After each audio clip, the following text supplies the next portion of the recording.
Hi, today I'm going to talk about what is animal communication and how does it help make your pets happy. Bianca, are you happy? Okay, so in this video, we're going to look at what is animal communication. How does animal communication help animals? And I'm going to look at particularly at 4 categories. And then, once you can do animal communication and you can hear, sense, or feel your pet communicate with you, do you fulfill their every wish that they communicate to you? And I just want to say that regardless of what the younger thinks, animal communication really can be a whole bundle of fun. Hi, I'm Marinda and welcome to this video and pleased to meet you. I'm an animal communicator and animal communication coach. I'm also the author of the book, The Delight Method of Animal Communication, and like you, I just love animals. Right, to get to the point, what is animal communication? I think it is direct, mind-to-mind and heart-to-heart communication. You get other forms of communication too, like when your dog licks you and says, I love you. But the beauty of animal communication, this type of animal communication, is that you can actually find out exactly what your animal is thinking. Some people say it is telepathic communication between beings, and others call it interspecies communication. But to me, the most important part is listening. So I simply call it listening to what your dog, your cat, your horse, or any other animal has to say, even flowers. Yes, I once asked a flower whether she minded being cut so that I can take her into the house and admire her all the time. I'll tell you at the end of the video what she said. So let's continue. What is animal communication? I think of animal communication like tuning into a specific radio station. The information is there, but you have to flip through the frequencies and get to the specific station that you want to hear to access the information. In the same way, you can tune in to an animal's particular information. And the easiest way to do that, to tune in, is with a photo of that animal. I prefer working off of photos, or the animal can be physically present.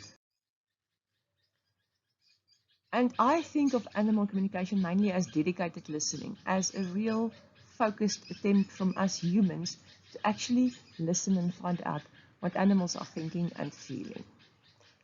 If you come to think of it, we talk to animals all the time. We tell them that we love them, we tell them to sit, we tell them to come to us, or we call them.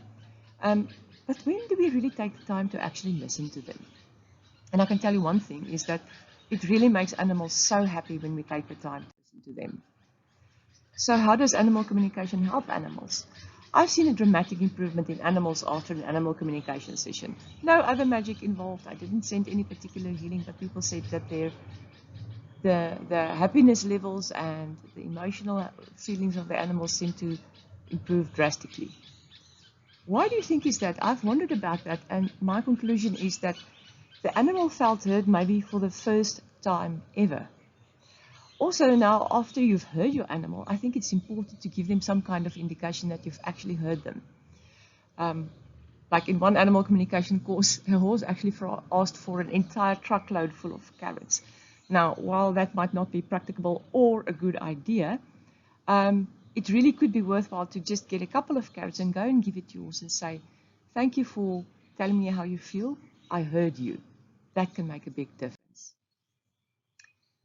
So the 4 main areas in which animal communication can help animals is on the physical, the mental, the emotional, and the spiritual level. As I mentioned before, it often gives pets so much relief and joy just to be heard that you see an immediate improvement. So what kind of improvement can you see on the physical level? Or how does it help on the physical level? Animals ask for various things to improve their physical circumstances. For instance, just to mention horses as an example, they may ask for a softer halter, like a padded halter instead of a rope halter, or more freedom, like more time in the paddock and less time in a stable. And then they almost always ask me to tell their people how much they love them. They are such. On the physical level, dogs, cats, and horses also often ask for specific herbs to help them with their physical health. And sometimes they come up with quite interesting ideas. So it's a good idea to always check whether what they asked for is species appropriate and also appropriate for the breed. Also check that it's in appropriate quantities. We're not wanting to make our horses sick with a truckload full of carrots, right? uh, on the mental level, just like us, animals also need mental stimulation. To us, it might look like fun if dogs are lazing about all day or the cat is having a very, very long nap.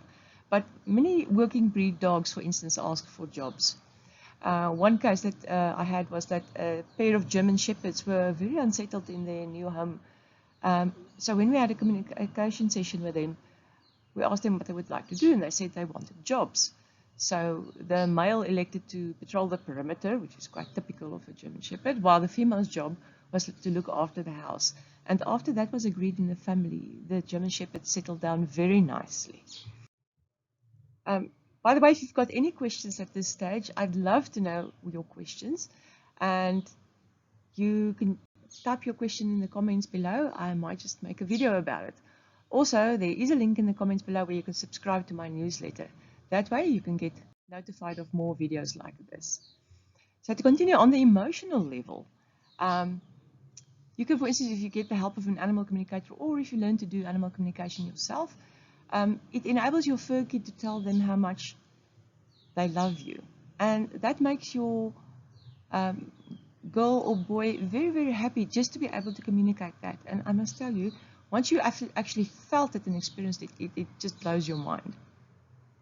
Animals can also communicate when they feel uncertain. For instance, if there's a move coming up or if they're scared of going to the vet. This allows you to reassure them on the specific aspects that they're worried about. I must say, animals sense it well in advance when people are planning to move house. Plus, they understand what we say. So if you can actually enter into conversation with them and just reassure them and even tell them where you are going, maybe if there's a bigger garden that they will really enjoy, that helps them to look forward to the move instead of fearing the move. Animals really love expressing their love. The word love comes up a lot when animals are involved. And one of the most satisfying aspects of animal communication, as I mentioned, is when you can literally feel how much they love you. On the spiritual level, animals often feel that they've got a very particular role to play in somebody's life. And whether that is to help us to show love more unconditionally, and we can just learn that by observing animals, or they have a specific role. And I've heard the most wonderful things when I asked them what they saw as their role in people's lives. One dog mentioned that she wanted her person to chill and have more fun.